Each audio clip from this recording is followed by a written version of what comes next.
Angel Cartel.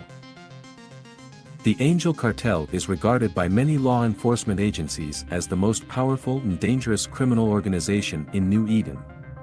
The main reason for this assessment is the extent and scope of the cartel's criminal activities. While most of the major outlaw factions have operations spread throughout the cluster, the Angel Cartel is notable for the extent to which it has insinuated itself into the core empires, as well as its considerable interests in the outer regions. Few other criminal organizations, for example, could boast of strong links with the Minmatar underworld while at the same time illicitly supplying slaves to the less scrupulous holders of the Amar Empire. When these interests are set next to the cartel's powerful presence in the Galenti illegal drugs market and the sinister tendrils it has inserted into the Caldari corporate world, it can be seen that the Angel's reach is long indeed. The cartel has established itself as a power in the lawless outer regions, in particular the aptly named Curse region, where it controls numerous stations and colonies.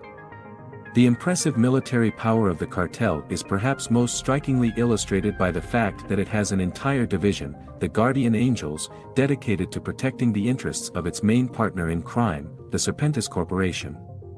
The connection with the Serpentis has served to give the Angels a permanent presence in the Fountain region, making the cartel one of the few criminal organizations to maintain major holdings outside its home region. The Angel Cartel's reputation for ruthlessness and brutality has served to prevent interested parties from scrutinizing the organization's operations too closely, but those who have, perhaps foolishly, made it their business to study the cartel soon learn that it is more than a mere crime syndicate. The cartel has shown a marked interest in technologies new and ancient. It has made its headquarters in a region believed to have been the home of the First and Second Jovian empires, and it typically discourages exploration and inquiry into its domains with a swift and absolute response. All this said, those students of the Angel Cartel who have survived long enough to put their thoughts on paper all agree on one point of note: the Angel Cartel seems to regard capsuleers as its greatest threat, not rival pirate groups and certainly not the old empires.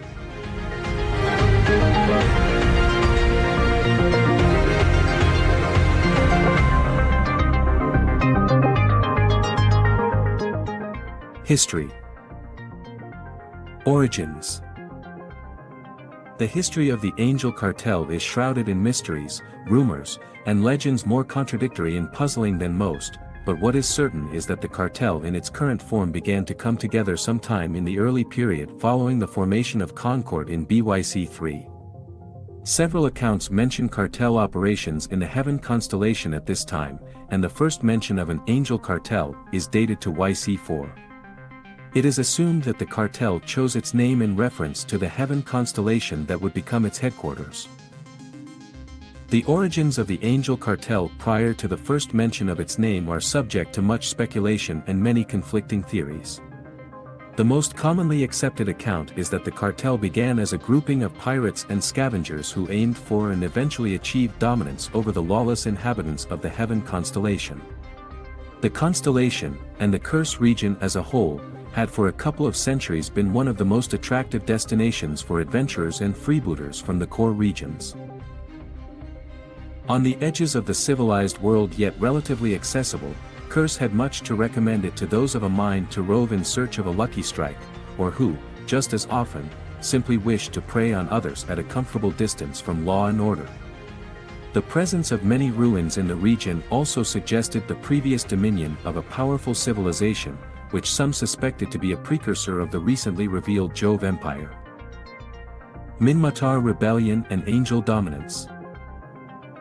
It was not long after the first suspicions arose of a Jovian connection with Curse that the Minmatar Rebellion took place, an event which heralded a new influx of refugees, often heavily armed ones, into the region. All semblance of order rapidly broke down, as old scores were settled and new conflicts erupted. The most powerful groups began to band together in ever larger cartels and contended for supremacy over Utopia and the Heaven constellation. The Angel Cartel in particular boosted its numbers so much that they went from controlling and developing the Utopia system and Heaven constellation to having an entire region at their mercy.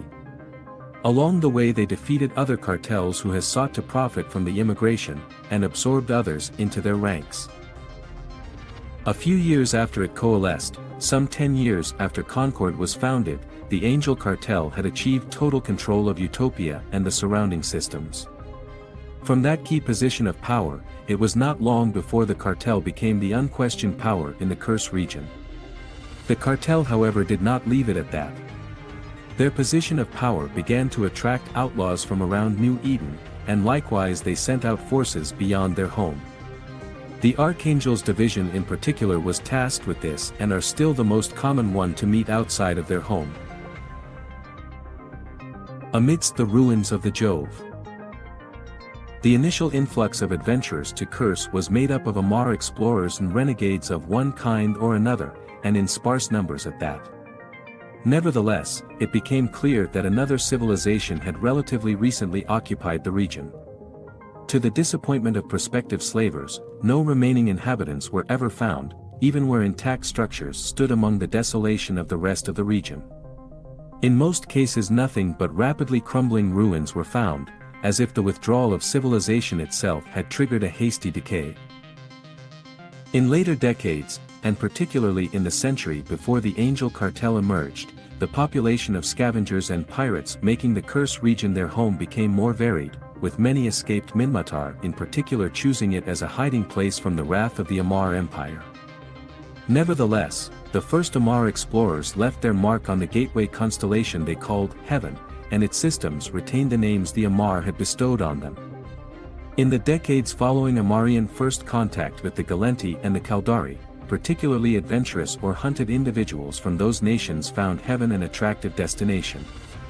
The first stations began to be built, with the Utopia system becoming the natural hub of the constellation. Soon after the Jove made themselves known to all the empires, the few remaining archaeological expeditions in the Heaven constellation came to the realization that the crumbling civilization that had once called the Curse region home had to be Jovian. Eventually evidence amassed that the ruins of the lost civilization in the Curse region were indeed Jovian, and that the artifacts recovered dated back to the First and Second Jove empires. It is to this day hard to say just how much the angels uncovered, and they remain tight-lipped about their discoveries. Publicly they will often downplay the role that Jovian technology might have played in their own rise to power, but what is certain is that the design of their ships bears a remarkable resemblance to that of the Jove. However, practically these hulls perform more alike to the Minmatar ships, being fast, agile and packing a lot of punch.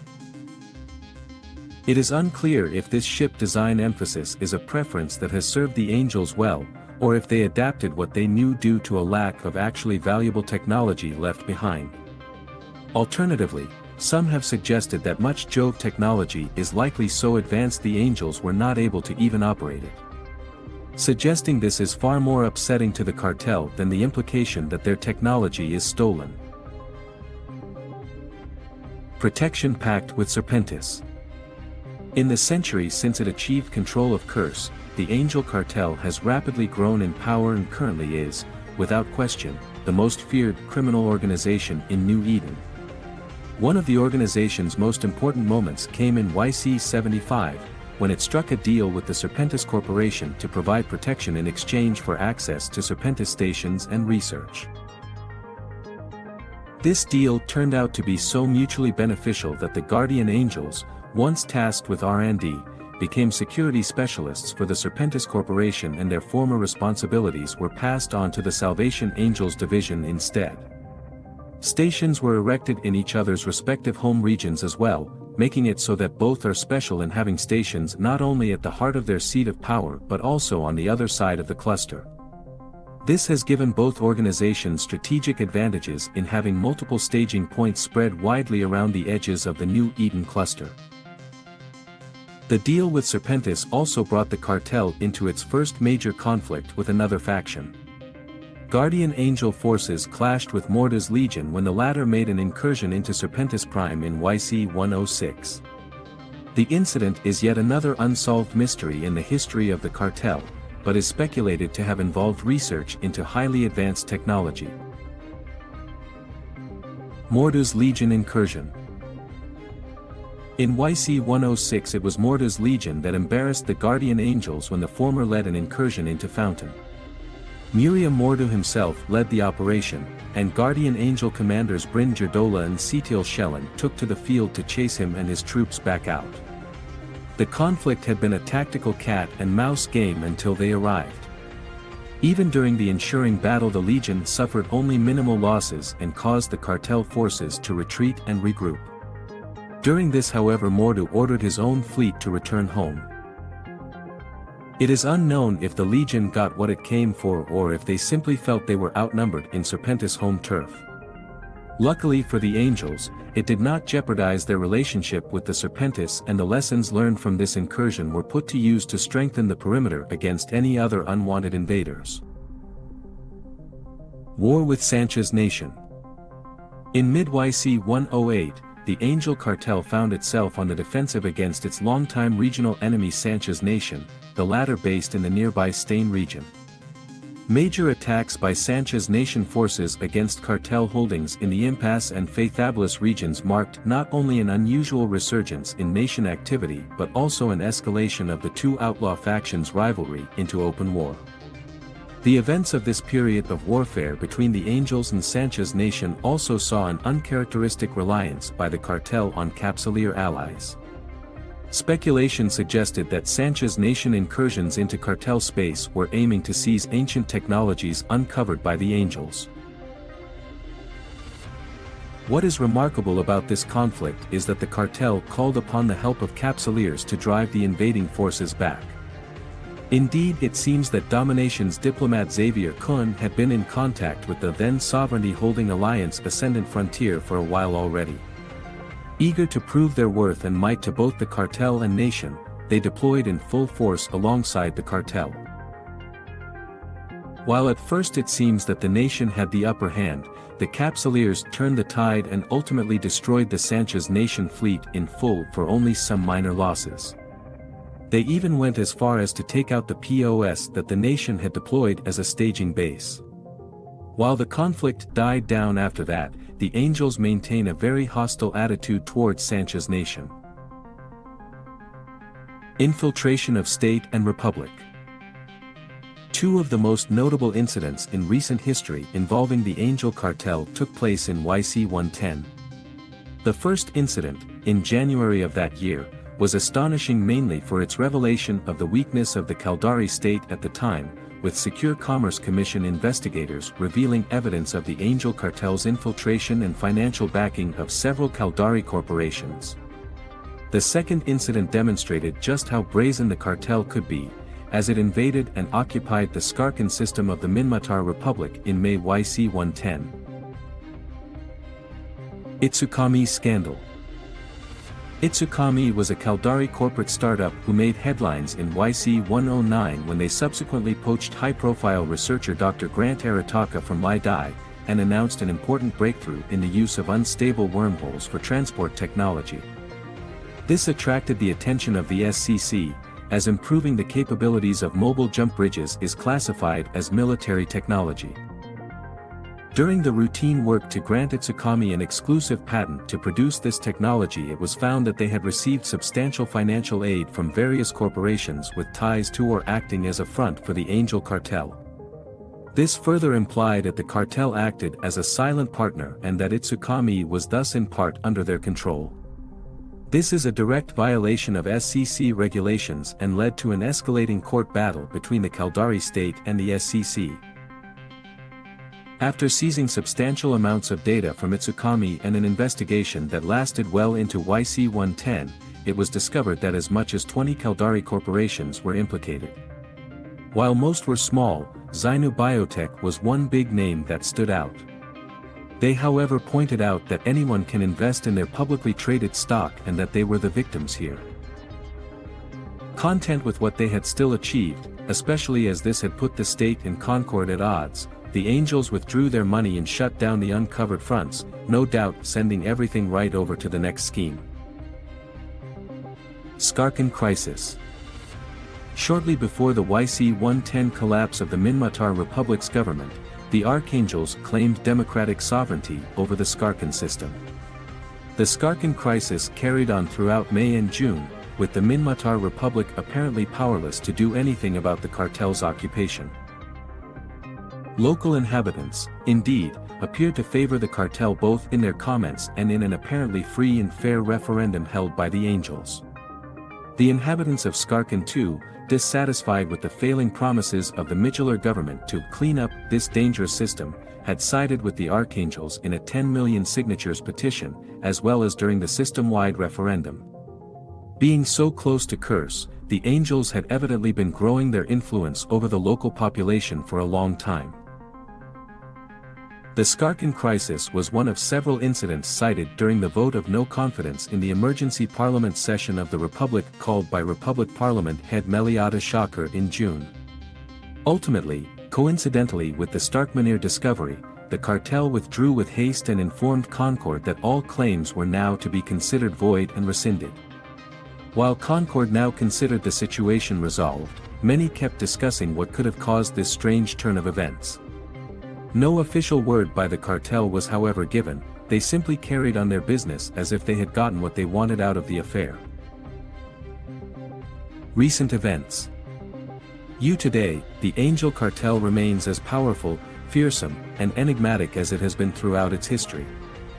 Few in New Eden will lightly cross the cartel, and even the most capable criminals know better than to challenge its control of the black market throughout much of the cluster. Even so, it remains the case that perhaps the most disturbing aspect of the cartel is its pursuit of hidden knowledge and lost technologies.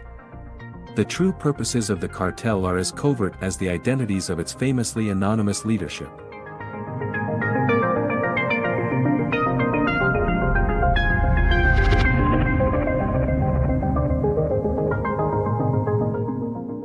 Culture. The Angel cartel's culture famously emphasizes loyalty and discipline above all else. The absolute requirement of all cartel members is that they act first and foremost in the interests of the cartel.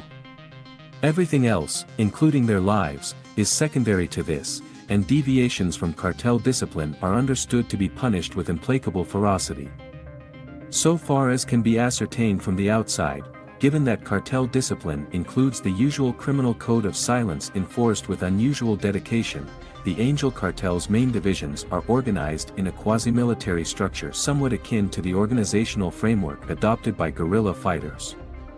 It is possible, indeed likely, that this came about under the influence of former Minmatar rebels who joined the organization. The cartel is known to be unconcerned with the racial origin of its members, considering that anyone can join the cartel as long as they accept its discipline. Anecdotal evidence suggests that the cartel has a significant proportion of members from Amarian and Minmatar bloodlines, but it is clear that its large membership includes many of Kaldari and Galenti origin. From the evidence of recovered bodies, surveillance imagery, and the few known angels captured alive, it has been established that the cartel has a culture of tattooing where markings signify certain achievements, membership of subgroups, or ranks. This practice appears to be a very degraded form of Minmatar tattooing culture with, for instance, the commonality that the penalties for unearned tattoos are harsh. The Angel cartel is also known to have an extensive and rich slang that has to a significant extent influenced the slang of criminals across New Eden. In many places this slang has become a criminal lingua franca. The Angels have been heard to refer to themselves in rather exalted language as Angels of the Book, a reference that as yet remains an enigma but possibly refers to some internal code of honor.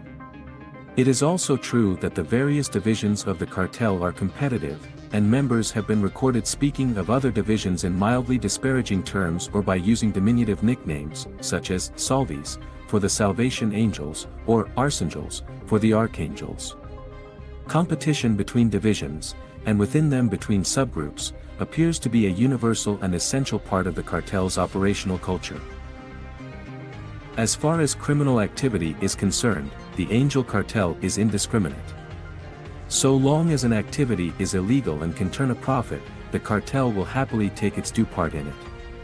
Of note here is the very strong cultural prohibition against profiting from legal activity. This prohibition is so strong that it is one of the few details of cartel culture to have been credibly established beyond all doubt. Full members of the cartel apparently disdain legal commerce so strongly that it is against their code to engage in it. As a result, the cartel has much expertise in corrupting and suborning others into carrying out such legal transactions as it finds necessary. The cartel also appears to take delight in making apparently legal activities illegal through various devices, thereby allowing themselves to profit according to their codes of honor. The cartel infiltration of various Caldari corporations in contravention of Caldari and Concord law is one such example. The Angel Cartel is not above preying on other criminal organizations. Indeed, this is one of its major activities within the core empires, and there are relatively few underworld syndicates powerful enough to resist paying the cartel its cut. The cartel has little inhibition when it comes to the damage its activities do to the law-abiding inhabitants of the cluster, appearing to regard non-criminals as implacably beneath it.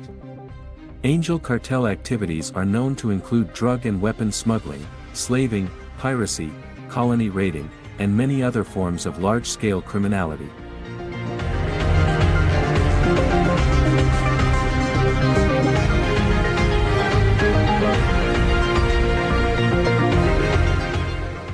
Leadership.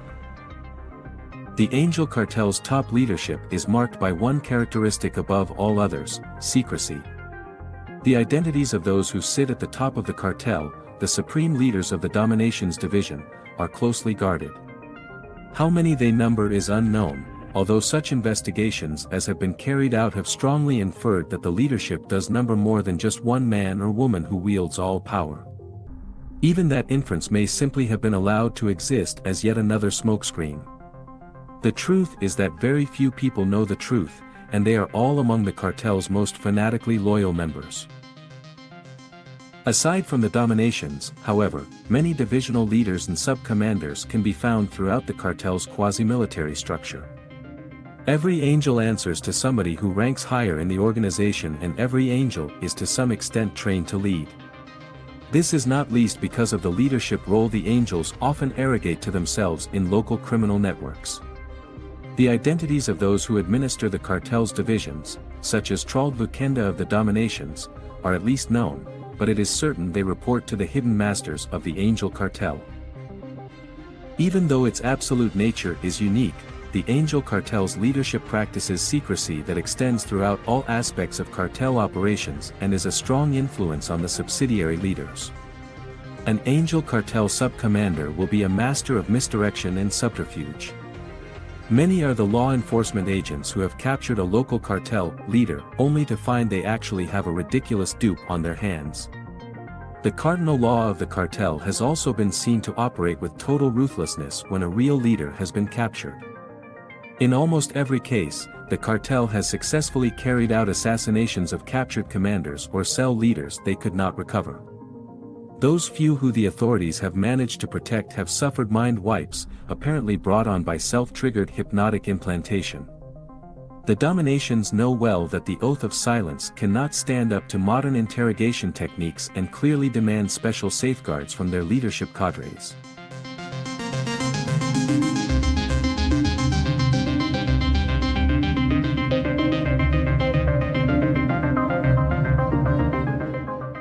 Structure.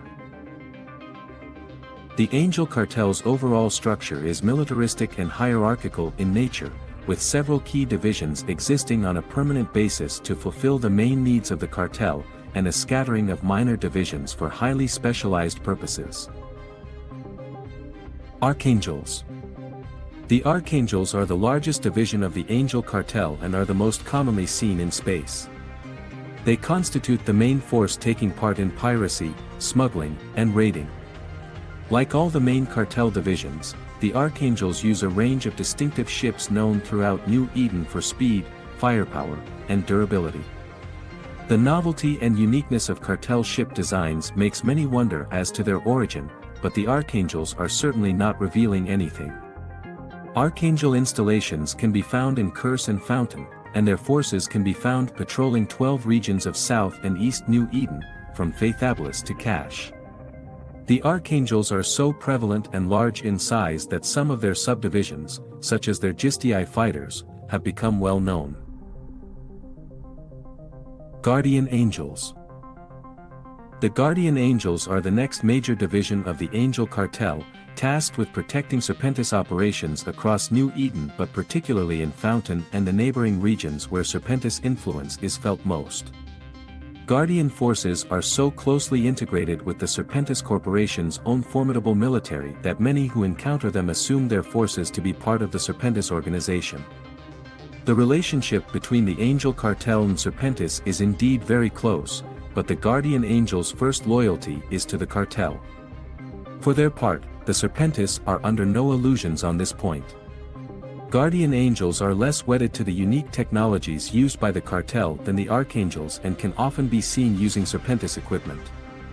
This very likely stems from a combination of convenience and the cartel's typical reluctance to share its secrets, even with so close an ally as Serpentis. Salvation Angels. The Salvation Angels are an old division of the cartel that trace their origins back to the scavenging days of the nascent Angel Cartel. A largely non-combat division, the Salvation Angels are nonetheless a key element in the cartel, responsible for building and maintaining ships, stations, and other facilities. The Salvation Angels are rather notorious within the cartel for their tendency to interfere with the operations of other divisions, but they are tolerated mainly due to their essential role. The division is responsible for all resource extraction, salvaging, and refining work, as well as logistics and supply for operations and installations. The Salvation Angels are also routinely involved in mop-up operations, where they salvage from the wrecks of friend and foe. Occasionally they live up to their name by rescuing survivors from the wrecks of cartel ships, another reason why other angels tend to be more amused by the prying of the Salvies than anything else. Dominations. The Dominations are the command division of the Angel Cartel and are both enigmatic and elusive. Dominations ships very rarely venture beyond their bases in Curse, though they do maintain a presence in the Phoenix constellation, no doubt to keep an eye on both the Guardian Angels and the Serpentis. While the Dominations division evidently consists of an extensive staff, with several stations and a support fleet, the actual leaders of the Angel Cartel are never seen in person by anyone other than perhaps a select few personnel. Absolute secrecy as to the identities of the top leadership of the cartel has been maintained by the Dominations for a century. This secrecy naturally fuels speculation as to the cartel's true purposes. Whatever the reason for their fanatical devotion to hiding their identities, the Dominations' leadership have no intention of allowing the veil to slip. Other divisions. From time to time the cartel finds it convenient to set up other divisions for specific purposes. These divisions may or may not have formal names, but in general they report directly to the Dominations. It is possible that such divisions are either functionally named or perhaps are known by the name of their leader. Since many of these divisions are engaged in covert activity, it is likely that many are simply given code names. Demographics. Renegade Amar and escaped Minmatar were amongst the first to join the ranks of the Angel Cartel and have always been prominent within it, but just as Curse has always had the interest of all the races, so has the cartel never discriminated in its recruitment. This has helped them to become the largest and most powerful criminal organization within New Eden, a status which its members wield with pride. It is important to note that the cartel includes within its numbers those which it still owns but who have sworn to serve. For a slave of some skill or talent that the cartel finds of interest, this can be a way to secure a permanent home rather than to be traded on as living wares. The most clever and fortunate of these might in their lifetime or through the generations rise up into positions of certain leadership.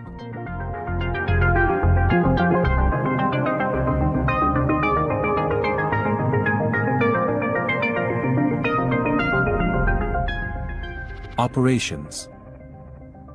Business. If there is a profit in something, the cartel probably is involved in it. When expected profit over time drops, they will just as soon abandon it in favor of more lucrative opportunities. This flexibility allows them to maximize their income flow and dedicate ample resources to technological advancements. However, they do not exclusively chase short-term opportunities. Full members of the cartel are prohibited from profiting from legal dealings, and the organization will often go out of its way to make things illegal so they can be engaged in when profitable enough.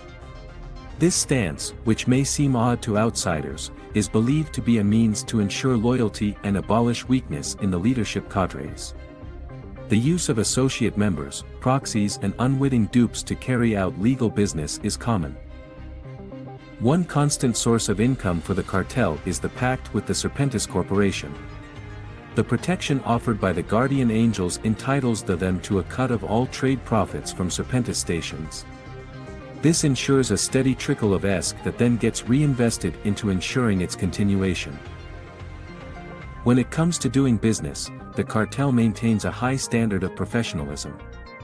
This allows its agents to blend in and foster connections with some of the most high-profile individuals and organizations in the universe. At times, this even leads to certain contacts changing sides, either sticking at their present occupation to act like a double agent, or abandoning their post to work for the cartel. Mining. By virtue of its origins, the earliest form of income for the cartel was mining. To this day ore, ice and gas form the foundation of industry, and are thus in continued demand. The Salvation Angels specialize in ninja mining, the practice of extracting high-value ore in nimble ships that can escape at the slightest sign of a threat. With capsuleers now roaming all corners of space, this is a necessary precaution. However, in areas where they are less likely to be found, or that simply are safe enough to operate normally in, dedicated bases are formed to maximize profitability. Naturally, the Angels are not above hijacking loads of ore or other valuable resources from legitimate miners to funnel through their industry or smuggling operations. Luxury goods. Due to offer and demand, and the fat wallets of those desiring them, luxury goods always carry a hefty price markup. This has caused the cartel to specialize in the cultivation, extraction and production of them. As planetary conditions are not always ideal in systems where the goods are most in demand, not to mention either regulations complicating things or lack thereof being a hazard in itself, it is common for the cartel to simply set up space infrastructures at undisclosed locations. Smuggling. Smuggling happens in a variety of ways, from quick, agile and cloaking-capable vessels to hiding things amongst other cargo or simply forging the documents that would make the transport appear legal. Goods range in shapes and sizes, and as per cartel habit, people and animals fall under cargo too. The business connections that the Angel Cartel has built up prove invaluable in their smuggling operations, and their best relations are known to call upon the network when they need it, as it is one of the best out there. Slavery and prostitution. The cartel benefits from employing slaves as cheap labor. The slave trade in itself also brings in a tidy sum. It is then no surprise that this extends into prostitution, brothels, and the production of X-rated hull reels. Unlike with the Amar, slavery is a purely economic affair. The use of VTOC is rather more exception than rule, unless the slaves obtained were already on this substance, which makes the continuation of control through the drug often the cheapest and easiest method possible. VTOC slaves are also considered less valuable, as maintaining their supply of antidotes is troublesome and expensive. Some Amar, however, are happy enough to provide Angel slavers with this at a markup sum or in exchange for fresh breeding stock. Slaves owned by the cartel are generally well taken care of, as damaged goods neither sell nor perform as well. As slave ownership and trade is not tied to religion, the general consensus within the cartel is that one should not partake in it if not desired. Buying slaves to free them or seeking to root out the practice is frowned upon, as this goes against long-term profit and internal stability, with the exception of a guarantee that the freed slaves were to become loyal Angels. While some former freed slaves within the ranks are not always happy with this, they do realize that charitable practices can backfire or show undesirable weakness. Technology trading. To those finding themselves in good standing, the cartel is willing to bargain some of its technological developments. Many pilots view outlaw technology as an acceptable edge, especially when Concord does not disapprove of ownership or use thereof. While the angels are smart enough to keep the best things to themselves, they've certainly realized how lucrative supplying both capsuleers and common people with their goods can be. Black markets across the cluster also always seem to carry a steady supply of cartel-branded items, although the sources of those can be questionable, as bought and salvaged goods are often near impossible to tell apart.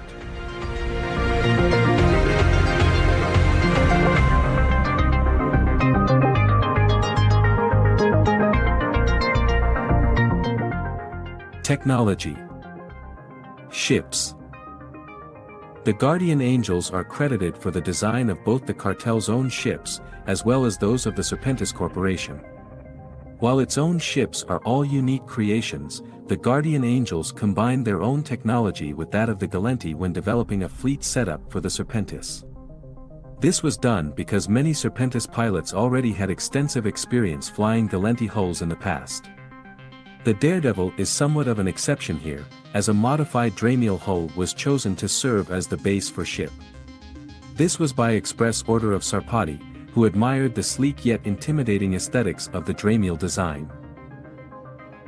All of the cartel's own designs bear Jovian influences, and it is said that the Macariel is even directly based on an old Jovian design. The technology used in each hull is however distinctly their own. From the very beginning, the focus of the Angel Cartel fleet has been on speed and superior firepower, to which the designs lend themselves well, in addition to looking the part. Angel Cartel hulls. Dramiel. Cinnabal. Macariel. Unicola Serpentis hulls. Daredevil. Vigilant. Vindicator. Production of both Cartel and Serpentis ships falls on the Salvation Angels, whom also do continued research and development for them. Ship equipment. Factional variants of ship modules and ammo go hand in hand with having your own hulls, and here the Cartel has developed a range tailored to their needs and methods of operation. Projectile weapons, missile launchers, and their matching ammo, propulsion and armor modules are just a few examples of what exists in Angel flavor. All of them are designed to push the limits in terms of damage, speed, or defensive capabilities. Halo implants. Designed to benefit capsuleers that work for the Angel Cartel, or are willing to pay enough on the markets, the Halo implant set comes in a regular and a low-grade set.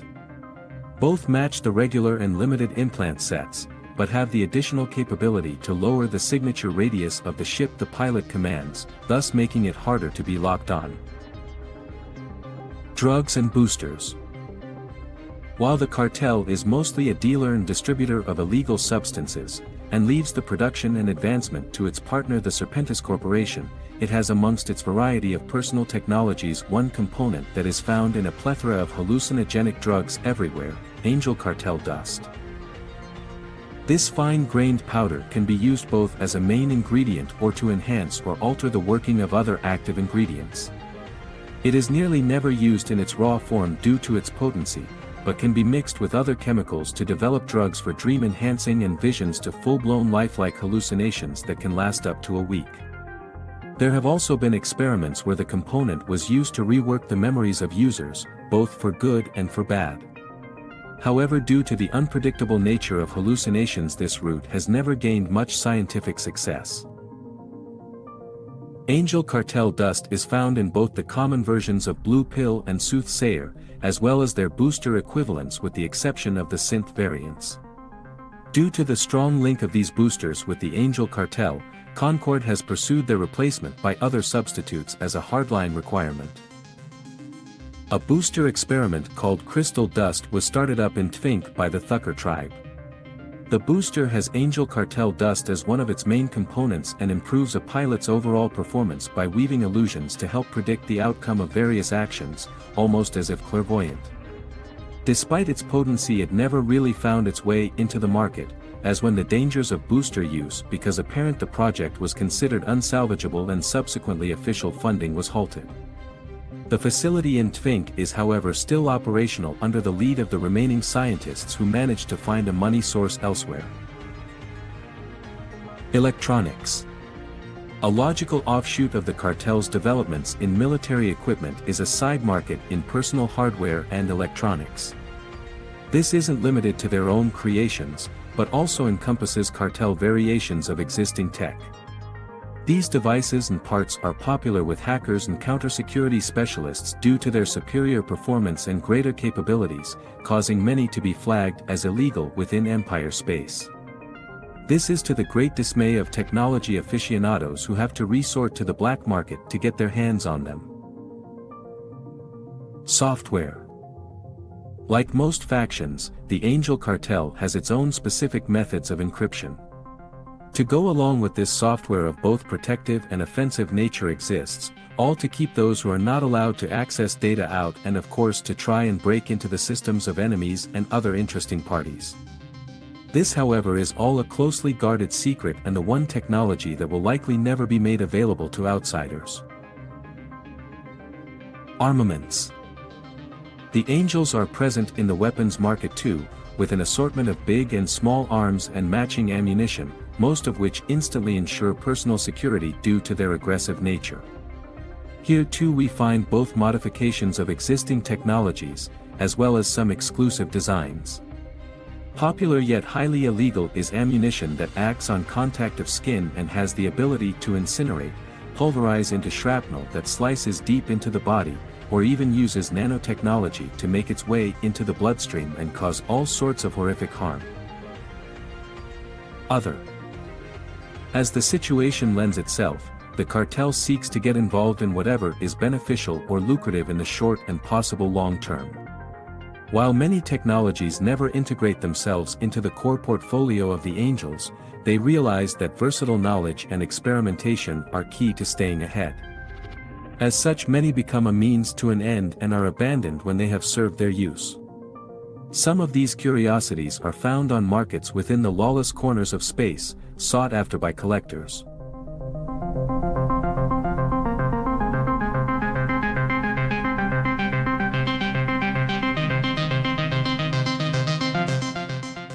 Territory and relations. Curse region. The Angel Cartel makes its home in the Curse region, with the Heaven constellation as its center. The Utopia system was the first to see stations built in it, and control spread from here out until it spanned the entire region. While no further territorial expansion has taken place since, the cartel does regularly roam the surrounding regions of Faithabilis, Catch, Wicked Creek, Scalding Pass, Innsmother and Detroit. Angel Cartel control over its space is influenced by the ever-changing empires of the Capsuleer alliances of the outer regions. The cartel is wise enough to know that it is better to hold a single region and safeguard it than to overextend itself and risk losing control of everything. Serpentis. The Serpentis are the Angel Cartel's closest allies. While their home regions are astrographically located on different sides of the cluster, the Serpentis have several stations out in Curse, whereas the Angels hold a presence in Fountain that extends beyond the deployment of the Guardian Angels. Starting out as hired muscle and moving forward as business partners, the relationship between the Angels and the Serpentis is one that finds its strength in the symbiosis between both groups. Where the former has found it more lucrative to outsource research and development to the latter, the reverse is met in the Serpentis being able to focus on their specialization and leave the practical application of their technology as well as most matters of protection up to the cartel. Sanchez Nation. Sanchez Nation and the Angel Cartel are directly opposed, both in ideology as well as due to border conflicts. While the Catch region is under Capsuleer control, the old remnants of the nation patrol it heavily, bringing them right next to the Angels' home in Curse. The Angels exercise a high level of vigilance around nation patrols and keep close watch, striking back whenever the Sansha try and cross the line. These incidents have far lessened in frequency now that the nation is holding incursions through most of known space. However, it would be folly to assume that the Angels would be any less desired as potential members of the nation's collective. Sisters of Eve. While the Angels pay little mind to the Sisters as long as they stay out of their way, the So regard them as some of the worst criminals in the cluster. Should the cartel somehow find themselves in a situation where aid is needed, the servant sisters will do it as is their humanitarian duty. But in the angels' dealings with illegal slavery and other human trafficking, they form a direct opposite of ideals. Amar Empire. While the Amar like to keep their best slaves to themselves, less desirable slaves or numbers that have grown too many and have little market value may find their way into cartel hands. Even good slaves may come this route when the price is right. The reverse situation also happens. Holders who hold little qualms as to where their slaves come from, and are merely interested in boosting their numbers for the sake of status, may obtain them from the cartel complete with false documents as to their origin. After all, it would be seen as disgraceful and even in some cases as a violation of the scripture to have these amongst one's numbers.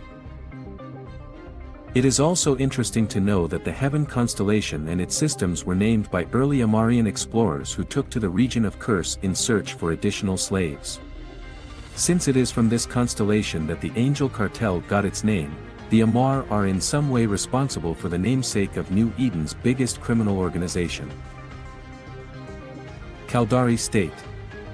Knowing the drive of the megacorporations to succeed against each other, the cartel sees a weakness in some that they are most willing to exploit.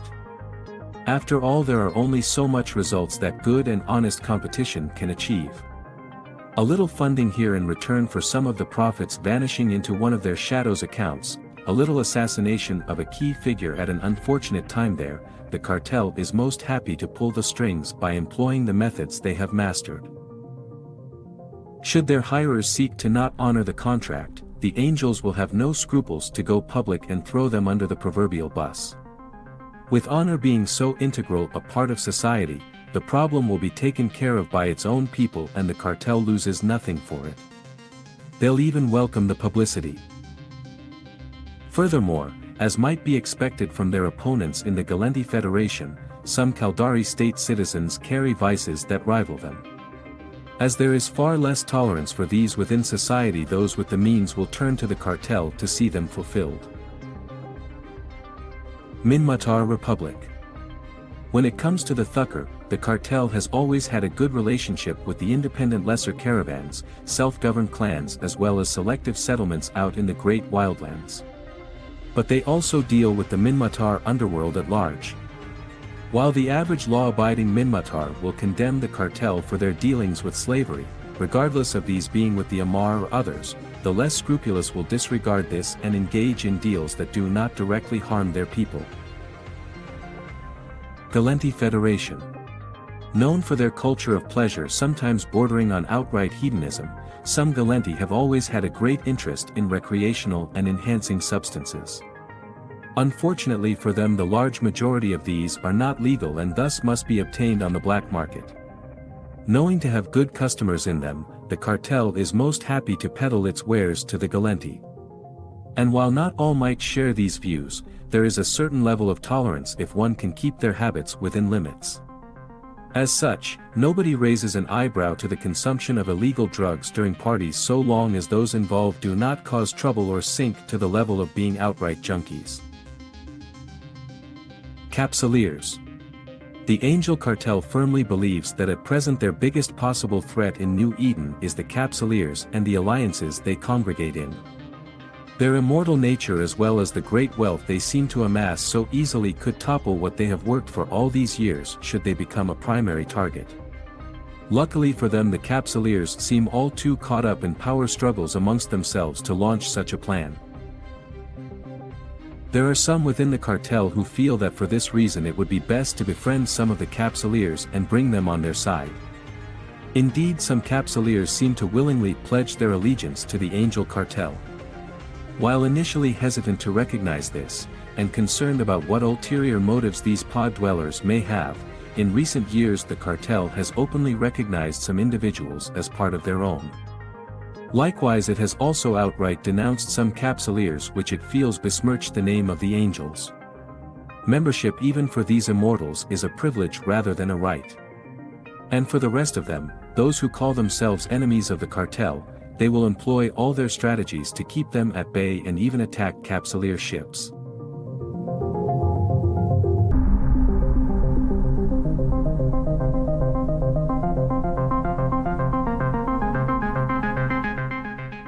Notable characters: Bryn Jerdola and Setil Shellen. Respectively, the Chief Scout and Chief of Operations of the Guardian Angels, Bryn Jerdola and Setil Shellen are two of only a few Cartel divisional leaders known to have engaged in combat in space. The two led the Guardian Angels' response to the Morta's Legion incursion into Serpentis Prime in August of YC-106. While they ultimately failed to stop the Morta force from escaping, they appear to have themselves escaped censure, remaining in command positions in the Guardian Angels. Xavier Kun. One of the few Cartel figures to have openly spoken in public and directly to Capsuleers, Xavier Kun was considered to be the main diplomat of the Angel Cartel during the period of intense and open warfare between Sancha's nation and the Angel Cartel in YC-108. While Kun was nominally a member of the Archangels, many have speculated that he was in fact a high-ranking leader and perhaps even a Dominations member. While it is indeed possible that Kun was a member of the wider staff of the Dominations, the possibility that he could be one of the leaders of the Angel Cartel itself is dismissed by most. Xavier Kun held a meeting with a number of Capsuleer corporations and alliances in YC-108, with accredited representatives of the Salvation Angels and Dominations present. For a short time during the Nation Cartel conflict he was a prominent figure, drumming up Capsuleer support wherever possible. Once the conflict died down to a lower level of intensity, Kun disappeared from the diplomatic scene and has not been seen since. Commander Origen. An apparent Angel Cartel renegade, the individual known as Commander Origen led Cartel forces in a takeover of the Minmatar Republic's Khaenora system in July YC-111. While the incident had echoes of the Skarkan crisis, the situation in Khaenora escalated rapidly, and there were massacres when pro-Republic protesters were killed by Angel troops. In a surprise development, the Angel Cartel declared Commander Origen and his forces renegades acting in breach of Cartel law. A Minmatar task force struck at the Angel renegades 2 days later and decisively defeated them. Fleeing renegade ships were reportedly engaged by Angel Cartel forces waiting in the neighboring Enrail system. The fate of Commander Origen was never satisfactorily established, and the entire affair, involving collusion with some Khaenora officials, remains mysterious. Trald Vukenda. As CEO of the Dominations, Trald Vukenda is seen by many as the administrative head of the Angel Cartel. In reality, while he is certainly a powerful figure, he has no authority over the other main divisions, such as the Archangels or the Guardians. However, it is unthinkable that Vukenda is not one of the few in regular contact with the secret leadership of the cartel. That alone makes him a formidable power within the Angels. Gotan Kryze. Gotan Kryze is the head of Domination's internal security and is responsible for the internal security of the cartel in a wider sense. While she has no mandate to interfere directly with the other cartel divisions, she is respected and feared throughout the organization. Her views on matters of cartel internal security leave little room for argument. Hakim Stormare. Hakim Stormare is a scoundrel and a rogue of Intaki ancestry that roamed New Eden for decades before entering the service of the Dominations as their chief of security actions. In cartel jargon, a security action is what the Angels do to anyone who is a threat to their security. In this regard, Stormare's reputation for cruelty is well appreciated, and he is possibly even more feared than Gotan Kryze, not that there is much reason to fear one less than the other. Mizuro Saiban. Chief of Operations for the Dominations, Mizuro Saiban has a certain air of vulnerability about her petite body that she notoriously plays on in her efforts to get her way. In reality, she is as resilient and sharp as a coil of razor wire. Anyone she ensnares in her schemes is sure to regret the experience, if they survive it. Tobias Cruiser. Tobias Cruiser, known throughout the cartel as Reyes, is the right-hand man of Trald Vukenda. Some consider Reyes to be the real power behind Vukenda, as he keeps all enemies at bay and any friends of Vukenda in check.